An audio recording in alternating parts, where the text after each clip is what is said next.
झरक report लखा ॾिनो झरकाई गुज़िरियल 20 सालनि खां वधीक अरसे बाद ठट्टो वाया झंपी रोड जी नई सिर तामीर लाइ अॻूणो MPA हाजी अली हसन ज़रदारी ऐं अॻूणो MPA सदरियाज़ हुसैन शाह शिराज़ी जी कोशिशुनि सां रोड मंज़ूर थी वियो आहे,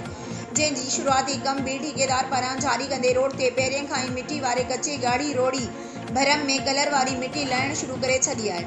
जेको रोड ठहंदे ई टुटी तबाह थी वेंदो। पर अञा ताईं रोड्स खाते जे इंजीनियर तोड़े ॿियनि अमलदारनि तामीर थींदड़ रोड जी शुरूआती कम जो जाइज़ो नाहे वरितो, जंहिं करे रहवासियुनि खे रोड जल्द टुटी वञण जा ख़दशा वधी विया आहिनि। रहवासियुनि जो एहतजाज रोड जी शुरूआती कम में बहितरी मटीरियल लहिराए मज़बूती सां बनाइण जी घुर करे छॾी आहे। उन सिलसिले में मक़ामी रहवासियुनि रबनवाज़ बलीचो ऐं ॿियनि दाईंदे चयो आहे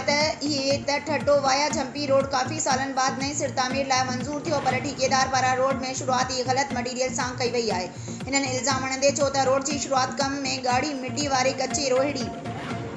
विछाइण सां गॾु भरम में कलर वारी मिटी मिलाई पई वञे। रोहिड़ीअ जी जॻह ते वॾा पथर रोड में विधा पिया वञनि, जंहिं सां रोड ठहण शर्ती टुटी तबाह थी वेंदो। हिन चयो त अफ़सोस जी ॻाल्हि उहा आहे त करोड़े रुपयनि जी लाॻत सां ठहंदड़ हिन रोड जी अञा ताईं इंजीनियर ज़िले इंतिज़ामिया ठट्टो समेत लाॻापियल खातनि जे अमलदारनि बि जांच नाहे वरिती, जंहिं करे ठेकेदार पंहिंजी मर्ज़ी सां ग़लत मटीरियल इस्तेमालु करे रहियो।